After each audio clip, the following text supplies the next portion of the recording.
Je te comprends, tu ne connais pas exactement le nom que tu prononces. Jésus seulement. Ce nom pourrait te priver de voir tes ancêtres. Fais attention à ce que tu dis. Et je vois, il s'appelle Amélie. Salut, j'espère que tu vas bien. Je suis vraiment désolée pour ta gouverne, maman. J'ai les deux expériences. J'étais à l'église. Je suis maintenant du côté de la tradition. Mes ancêtres m'ont enlevé là-bas. Lorsque j'ai reçu le message qu'on m'a dit, rentre dans ta tradition. Je n'ai pas réfléchi deux fois. J'ai demandé que je vais marcher comment. On a mis les personnes sur mon chemin qui m'ont guidée.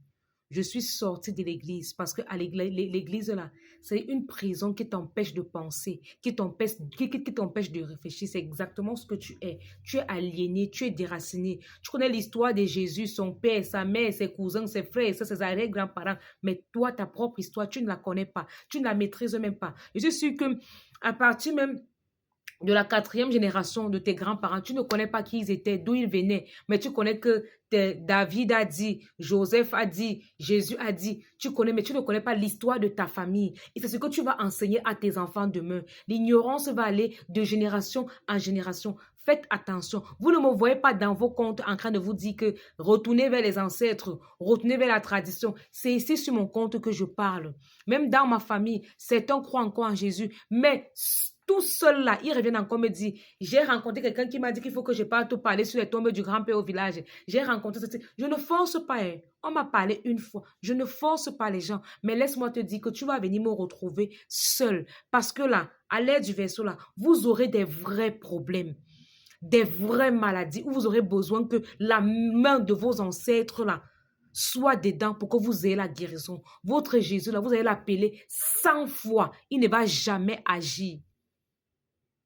Vous croyez vraiment qu'une église où on pratique la sodomie, il y a Dieu là-bas? Il y a Dieu là-bas. Faites très attention. Tu crois en quelqu'un qui a été fabriqué, conçu sur une table de réunion. Il faut te renseigner. Il faut faire les recherches. C'est très important.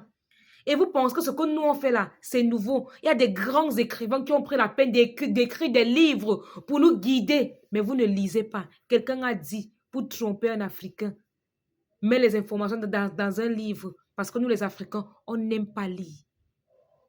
Je suis sûre que dans ta famille, si on arrive même à partir de la quatrième, cinquième génération, là, on va trouver qu'il y avait des guérisseurs, des tradis praticiens. Mais tu as pris ça, tu as dit que c'est la sorcellerie. Tu peux entrer à l'église. Depuis que tu es à l'église, tu as quoi? Tu es fier de faire la promotion de la pauvreté, de la misère, de la sorcellerie même. Fais très attention. Hein. Moi, j'ai pitié de toi parce que j'étais comme toi. Je sais ce que c'est. Pour quitter de là, c'est pas facile. Mais franchement, faites des efforts. Faites des efforts. Il y a trop de lenteur à s'éveiller chez certaines personnes. Faites des efforts. Vous exagérez. L'aliénation, là, ça a les limites à un moment donné. Je le dis toujours. La bêtise a les limites.